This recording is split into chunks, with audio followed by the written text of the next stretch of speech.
This is Ken Forster, Executive Director at Momenta. Welcome to our Digital Thread podcast, produced by, for, and about digital industry leaders. In this series of conversations, we capture insights from the best and brightest minds in digital industry. They're executives, entrepreneurs, advisors, and other thought leaders. What they have in common is, like our team at Momenta, they are deep industry operators. We hope you find these podcasts informative, and as always, we welcome your comments and suggestions. Good day and welcome to episode 147 of our Momenta Digital Thread podcast series. Today it is my distinct honor to welcome Dr. Brian Beam Maue, the co-founder of AFWERX, a talented nationwide team connecting innovators and creating accelerated technological and cultural agility for the 680,000 members of the United States Air Force. Dr. Maue, or Beam as he prefers to be called, is a decorated officer with a 21-year track record of mission accomplishments ranging from ICBM launch officer and nuclear budget analyst to treaty officer and U.S. Air Force Academy assistant professor, including civil service duties developing new hypersonic and ICBM weapon options. Beam earned a doctoral degree at Rand and an MBA and BA in political science at Michigan State University. Beam, welcome to our Digital Thread podcast. Oh, thank you, Ken. I'm excited to be here. Thank you for the invitation and this opportunity to explore the battle space of ideas. And over here, it is definitely a battle of competition of ideas, thoughts, and actions. Oh, before we proceed, good sir, I do have to give the mandatory U.S. government disclaimer that all of my perspectives shared on this podcast are mine alone, and I am not representing any Department of Defense or U.S. government organization today. Excellent. So in other words, I can neither confirm nor deny, right? Indeed. Yeah, no, I appreciate the disclaimer, and I do appreciate your candor and your excitement coming into this, already leaning up to this idea, the battlefield of ideas. I love it. So I always like to start these talking about one's digital thread. In other words, the one or more themes that define their innovation journey. What would you consider to be your digital thread? For this, I guess I would say, Ken, that I think my digital thread looks a bit more like a quantum probabilistic web of threads, actually. Three threads that come to mind most dominantly. My ancient evolutionary thread is firmly anchored in the year 1994. This is when I started ICBM launch operations, and it was considered cutting edge to have a mouse with a trackball that could digitally run our weapon system that was braggadociously called REACT, Rapid Execution and Combat Targeting. So that was pretty interesting coming out of college, and suddenly trackballs are everything in the digital weaponry fight. Then my second theme or web would probably be technology and history threads that I've had to understand from studying and practicing military influence for over 25 years. And I know when you hear things like military intelligence or military innovation, that sometimes comes across as an oxymoron, but it really is legitimate. And so that's why I'm so excited to be here today to help further advance our cause. Lastly, I think the digital innovation thread for me is most recent, with regard to leading AFWERX innovations for the Air Force, co-founding it in 2017 and really running through it for the last 3 years. And this has included AI challenges and other things that would definitely be related to everything that Momenta is doing. So I am no digital Spider-Man, but I have definitely lived on the digital thread and web. I love it. Usually the answers come in very, very linear, if you will. This is the first quantum answer I think anybody has provided back, so multifaceted, as it were.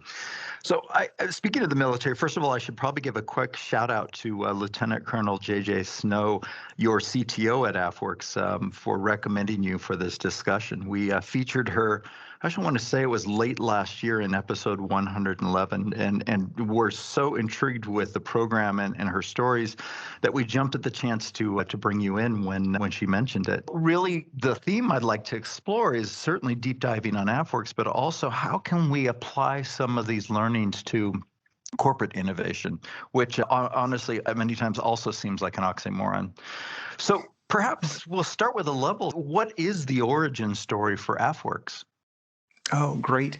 So let me reciprocate by saying, first of all, that the good Lieutenant Colonel J.J. Snow, she is a force for goodness, whether she's disguised in her more mild manner role as AFWERX's CTO or when she's fully unleashed as a superhero for humanity. She is a good soul. With regard to the AFWERX origins question, we were created in the midst of urgency and uncertainty. If you look at the unclassified clippings from 2015 that started building this urgency, you can see it. Hypersonic nuclear weapons, artificial intelligence, surveillance of citizens, quantum computing capabilities. Many nations are developing these capabilities and not always for peaceful, uplifting purposes. So in the summer of 2017, our Air Force's senior leaders issued a document that declared the Air Force's most important strategic priorities. Priority number 3 was, quote, drive innovation to secure our future, end quote. This led to a Pentagon effort to solicit ideas and frameworks for the new innovation mission. Our name AFWERX didn't even exist yet, actually. I volunteered to contribute my vision and approach, and I was selected to be part of the initial steering committee. And then in 2018, I was actually appointed. They asked me to become the primary AFWERX mission lead and take it as a unity of effort and go with it. I think I like this phrase, urgency and uncertainty. And I wonder if there's ever been a time in the history, certainly of this great nation, that hasn't been the case. But has it gotten any better since 2018? And I think now cybersecurity and a lot of the other things that we've talked about. So it almost seems like there's a perpetual need as a result for such innovation, which is a great point about talking about this. I should mention that you recently chronicled many of the lessons learned in a best-selling book, The Experiment That Succeeded: How a Government Startup Beat Amazon, Leveraged Innovation History, and Changed Air Force Culture. And I'm going to actually utilize elements of that title because I think it pretty well describes the conversation in many of the questions. At this point, let's start off with this idea of leveraging innovation history. What innovation history lessons did you model in the creation and operation of AFWERX? This is a great question, Ken, and it may be the most important exploration for our gathering. I think I can put it together in 3 broad themes, one about experimenting, and then 2 more specifically private sector and then military anecdotes. So broadly, what you just talked about with regard to uncertainty and the unknowns, if we're going to leverage history, how does AFWERX respond to that tasking? How do you drive innovation to secure our future when the future is unknown and uncertain? And now here, financial, economic, and even venture capitalists in particular could already offer an answer from their research. And it's very similar to what your listeners would have with regard to how do you answer the personal investment question of how do you save for retirement when the future is uncertain and unknown? The traditional stock answer of a broad portfolio of investments to account for the unforeseen and the unknown, stocks, bonds, real estates, collectibles, etc. This same approach to a broad portfolio of experiments to innovate, and whether it's for cybersecurity, artificial intelligence, or others, that's got to be the approach. That's got the highest, again, probabilistic odds. And I know the quantum theme is out there, but there are no certainties. There's only probabilities in stacking the odds. So how did we approach this broad portfolio of stacking? In the private sector, what we heard when we started researching how we were going to innovate, we kept hearing the 3-phrase cliche: think big, start small, scale fast. Beautiful bumper sticker, but it left a very mysterious gap in between the phrase start small, scale fast. What mysterious dark arts were occurring in between those 2 phrases? So over time, we modified it so that our senior leaders could also resonate with it a little better. And we expanded it to think big, start small, fail cheap, learn fast, win big at scale. And then there were some senior leaders, Beam, you're telling me AFWERX is going to fail deliberately?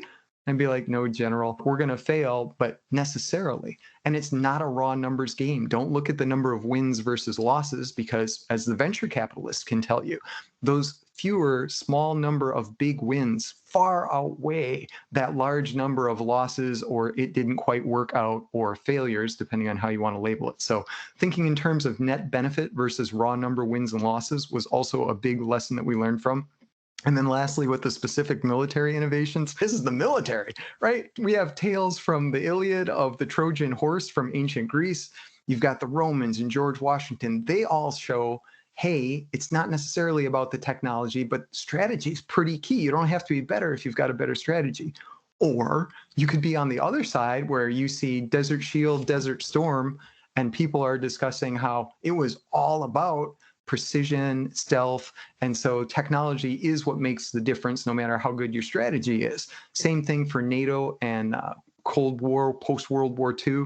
It's the nuclear asymmetric advantage that's keeping the Soviet tanks from coming across the Fulda Gap. So we took all of those innovation lessons and we put it into one big old model that we called the factors linking organizational will. And ultimately what it produced was this collaborative, broad portfolio approach of government, business, and research institutions. Excellent, and I love the FOLLOW acronym there, which I know you've outlined in your book. So definitely download or buy the book. So putting a focus on the next phrase in your title, how a government startup beat Amazon. Tell us a bit about this win, and what would you consider to be some of the other key wins to date in AFWERX? This is a fun question because when we were first starting, one of our founding fathers was the second highest ranking general in the Air Force at the time, Vice Chief of Staff General Stephen Wilson. During more than a few meetings with the general, he would say his vision and give us aspirational goals. And then he would say something like, "Hey, Beam, one day it would be great if some of the folks over at Amazon looked at AFWERX and said, I wish we could be a little more like AFWERX." Now, this was a standard the general was asking us to achieve, and it was also a compliment to Amazon. So when the Fast Company rankings of 2020 came out and went public, and we were number 16 and Amazon was number 18, it was, I admit, ego, hubris aside, a little bit satisfying to be just a smidge above Amazon and be able to return to the general and say, well, sir, they could be a little more like us. That's absolutely great. With regard to some of the key wins, I think two lines of effort that really spring to the front because they talk about AFWERX as being for the airmen and for our warriors. The first one was if you've ever seen the TV show Shark Tank, we called it Spark Tank for Spark an Idea. And the idea was that our airmen would meet with our senior leaders as the host judge panel and some business leaders. And in fact, in 2019, Mark Cuban of Shark Tank was one of our guest judges. So we really got to do a full-on Shark Tank for the Air Force. But this has grown to tens of thousands of airmen and Air Force stakeholders watching this annual event. And so this is a great one with regard to taking advantage and helping out our airmen. And then number two, on the digital thread side of the house, one of the major priorities, not only for the Air Force, not only for the United States, but for all democracies, is coming up with a unified battle management system. And the idea is to link up all our satellites, tanks, planes, ships into this common cloud and creating a common battlefield picture. And ideally, what we want is like from the fictional standards of Iron Man with Jarvis talking to Tony Stark. But right now, we would be pretty happy if we could go to Star Wars and have an R2-D2 that's chirping out some advice to us while we're playing real time. But in 2019, AFWERX was able to support this effort by having over 1,000 people come together for our air battle management fusion gathering. And it had over 100 vendors producing that had been vetted from hundreds of different options that had been offered. And I think the key one there was while I was walking down the vendor table rows, I came to one table and I just stopped by and I said, "Hey, what do you think of AFWERX?" I'm like, "Hey, we're young. You can give me real feedback. It won't hurt my feelings." And they're like, "Beam, this has been a great 2-day event." And I said, "Yeah, but what if you don't make it? What if you don't get a contract? What if you're not up on the final stage at the end of the day?" And he was like, "Beam, look at my table. Do you see that stack of business cards?" I was like, "Yeah." And that's 25. There's over 25 cards there. There is no way in 2 days I could have found 25 collaborative partners to work on my AI stuff. But here at your event, we've been able to find 25 folks just in Vendors Row to start working on things. This has been incredible, whether or not we win anything today. So I think those were two great ways of showing that our airmen and our leaders are involved in innovation, and that expansive collaborative environment with business and research institutions is also more active and more alive and able to handle more of the unforeseen and the unknown. It's almost like the AFWERX ecosystem, in essence, is what you really developed at the end of the day. And the result of any ecosystem, at least in coordinated factor, is hopefully growth and innovation. And so it's pretty cool what you guys were able to do with all of that. Let's hit the next phrase in your title, changed Air Force culture. Did you set out originally in this to change the culture, and how would you characterize that cultural shift? We most definitely set out to make this change. It was in our mission statement when we would do our briefings. AFWERX was, quote, a fusion of capabilities who connect innovators and accelerate results to create Air Force cultural and technological agility. So we even knew we had to mention culture before the technology, because if you don't get the former, the latter's never going to follow.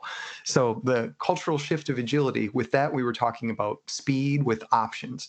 And that is a stark contrast to most of our technology development that is rigid, command and control. No uncertainty is allowed. We want to be sure everything happens. And that just does not provide the agility that we need. So 2 examples to demonstrate that. When you were speaking of the ecosystem, Ken, here's a great one. Our Air Force has over 200 bases spread across the world, and we wanted to create a network of base level innovation cells, and we would call them Spark cells. And one of our major agility decisions early on was that we're not going to standardize them. We're not going to require them. If people want to volunteer and they think that we offer a value adding function, they'll come. And you know what? They did. Over the course of that probably 2.5 years, once we went public, we picked up over 60 base innovation cells that were added into our ecosystem. And we really modeled it after the United States and the central federal government, that we went with our constitution that was, you know what? We're going to leave the states alone. We're going to live in our influence on the states. We'll let them do their experiments, and then everybody can adopt best practices.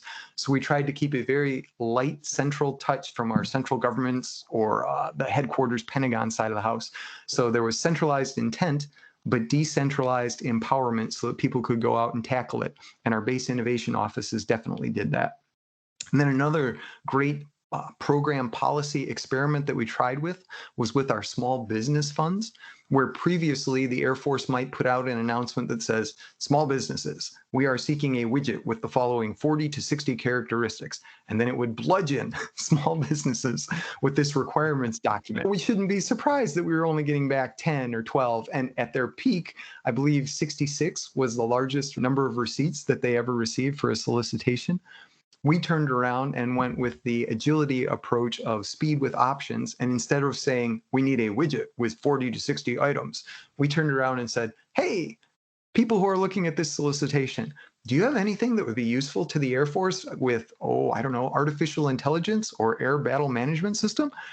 What do you know? Suddenly we started receiving, there were multiple times where we received over 1,000 solicitations. And so then we had to scramble and come up with enough judges, and that's its whole other governance thing.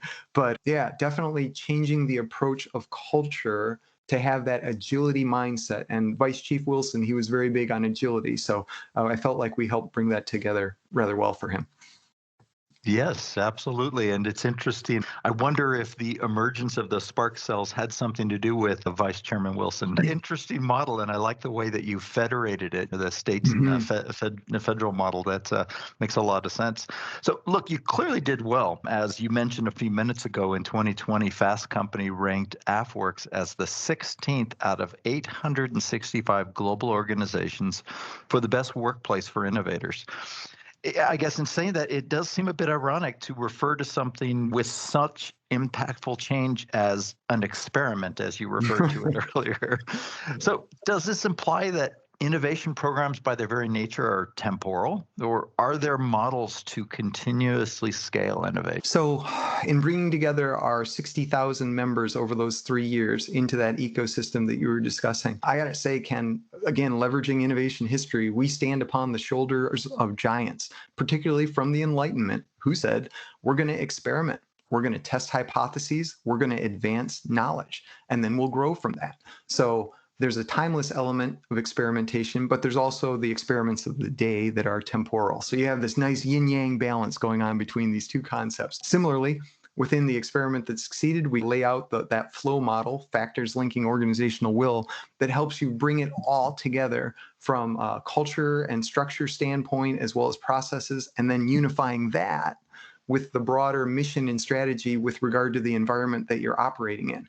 Because we really felt like up front, if we could have that wide open, supportive ecosystem even if it's an experiment, and this is an experiment compared to the command and control structures of the military, if we could have that wide open flow ecosystem for our team, then ultimately we were looking for a Maslow-like self-actualization opportunity where we took care of everything so that people could then go out and be their best. And look at how they excelled. And our organization was happy, fulfilled, effective, clearly from external validation. So it was an experiment compared to the rigid command and control that we had, and it did seem to succeed.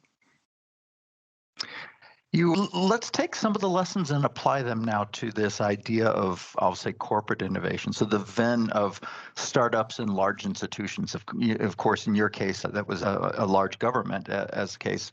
But I've seen a lot of number or large corporates and things like startup accelerators as an example. We tend to operate a little bit there, usually in a venture capital perspective. We're helping in terms of digital transformations, if you will.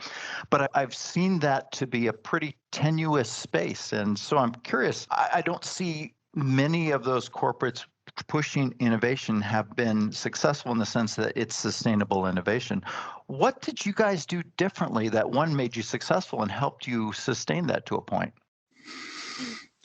That is a great question. Every innovator probably faces a different environment, so I don't want to do a direct comparison because of all the individual differences between private sector or government environments. But I think there are three ingredients that any leader of an organization could focus in on and then see the productive results come from it. So quickly, those would be one, AFWERX, we had an incredible intrinsically motivated workforce that was open to learning, right, through experimentation. Number two, we definitely had a powerful mission and sense of purpose that made our place more than a transactional, you do work and you receive pay kind of relationship. And number three, again, the empowered environment that allowed people to go out there, and if they failed, it wasn't the end of their career. There was like, okay, what can we learn from it and how can we advance? So if I could just expand a bit more, again, for the US, so this was a military organization, even if we had civilians such as myself now who are retired veterans in support as well. And the military is a service, a calling, a vocation. So if you're the leader of an organization, the question is, what kind of calling are you offering to your members that make them so excited to want to innovate and advance humanity or defend democracy, as one of our signature callings was? And similarly, to be a learning experiment, like we canceled programs. We tried stuff. We had 5 to 12 capabilities, depending on when you met AFWERX, and some things didn't work out. So I'm sure you can, right? What have you done with all of your podcasts, hundreds of podcasts later, advancing knowledge? I'm sure you've modified something. What didn't work out for you? So being able to be that learning organization within a motivated group that has a calling, that's important. And again, asymmetric advantage. And the reason I appreciate, like I said, I'm enthusiastic to be here with you and Momenta on this, because democracies differ from dictatorships in compelling ways. The dictatorship can reach faster unity of effort, which can be scary if you're talking about AI research or quantum computing and cyber encryption, decoding, breaking that through the quantum capabilities. But what democracies have, and what you and Momenta are supporting today, is we have that battle space and competition of thoughts, ideas, and action. And so if we can create collaborations from competitively driven businesses, research institutions, and other allied nations, then democracies can stay on top. So powerful mission with a sense of purpose was pretty critical at number 2. And then number 3 for environment. Ken, when was the last time that you jumped on your web search engine and you said, image, North Korea, South Korea at night? Because there you have one of those natural experiments about environment and governance, right? You have a population that was relatively similar that was suddenly divided into 2 unique governance structures. 70 years later, how do they look? Or West Berlin, East Berlin, Cold War. And when the wall came down, they found, in general, West Berlin was about 3 times more prosperous than East Berlin. So governance matters, and we really focused in on how we can leverage that environment the most as our third item. So motivated workforce, powerful mission, and empowerment supporting environment, I would say, are the big 3 that we were able to be very deliberate on throughout our opening 3 startup years.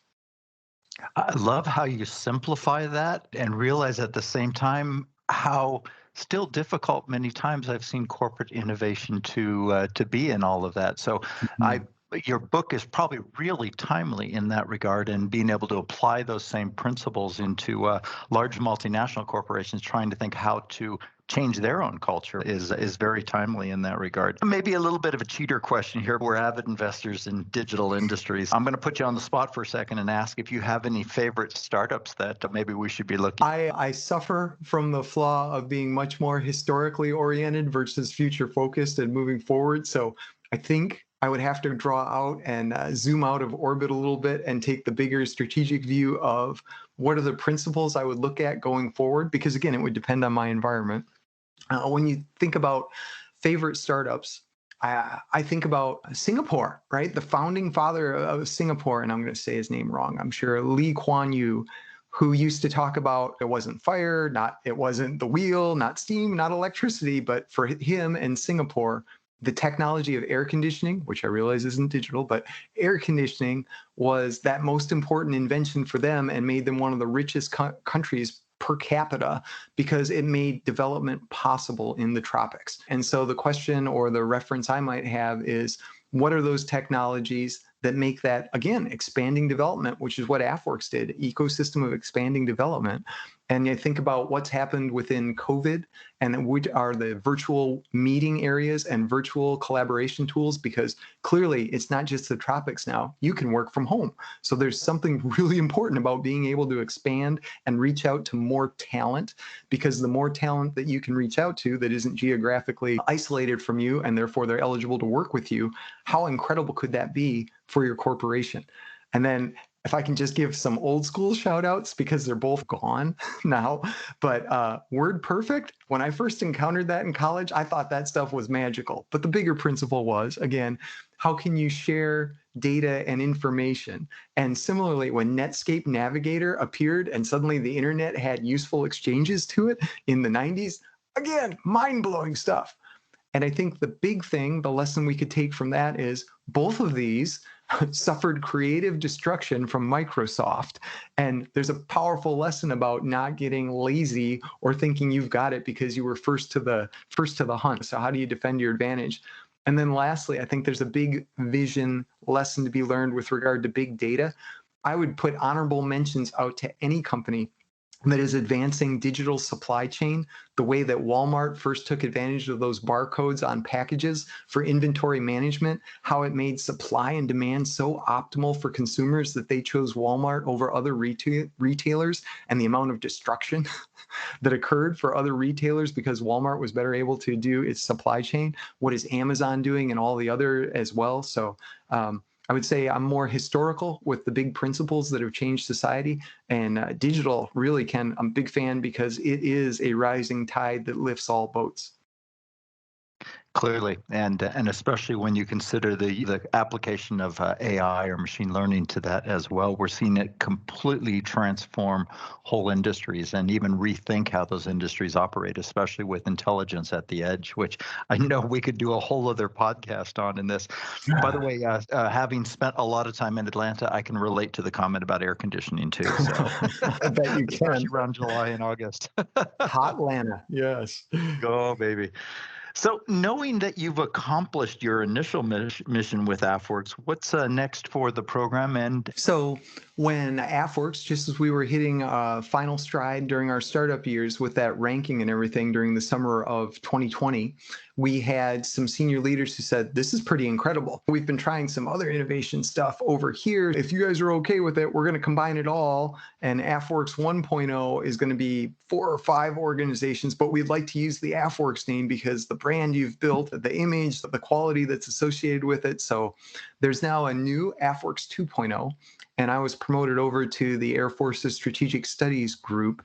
But AFWERX 2.0 includes now additional efforts such as technologies that may not be in demand yet, but could be. There was concern that we missed out on the drone market because we didn't have enough military foresight for it. But instead, now we're trying to help foster, let's say, flying cars or airborne logistics that you could perform and things like that. So I would say AFWERX has part of its core, but it's also expanded. So AFWERX 2.0 is a little bit different, but it definitely vectors in the same direction of these large collaborations and making the most of what our democracies have to offer. So that's pretty cool.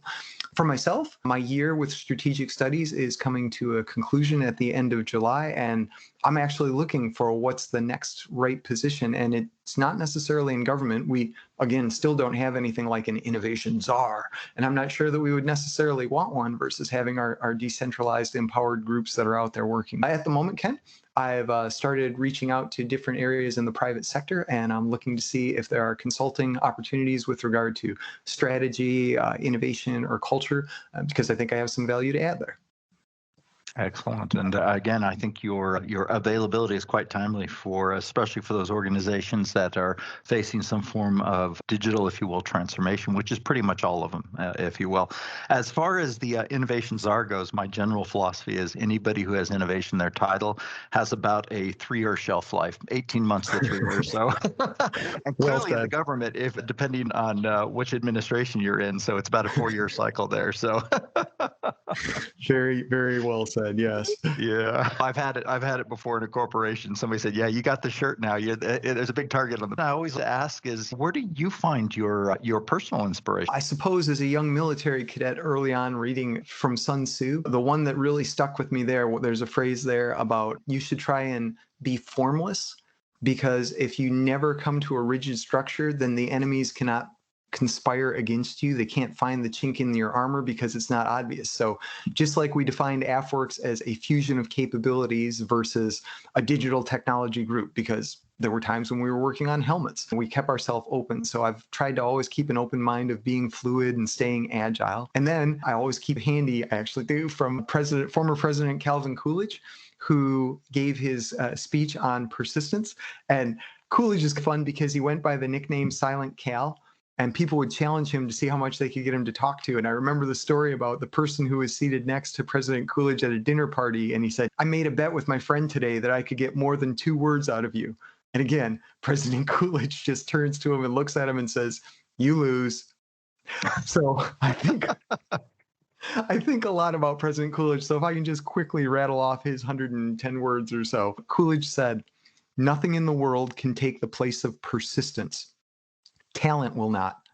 Nothing is more common than unsuccessful men with talent.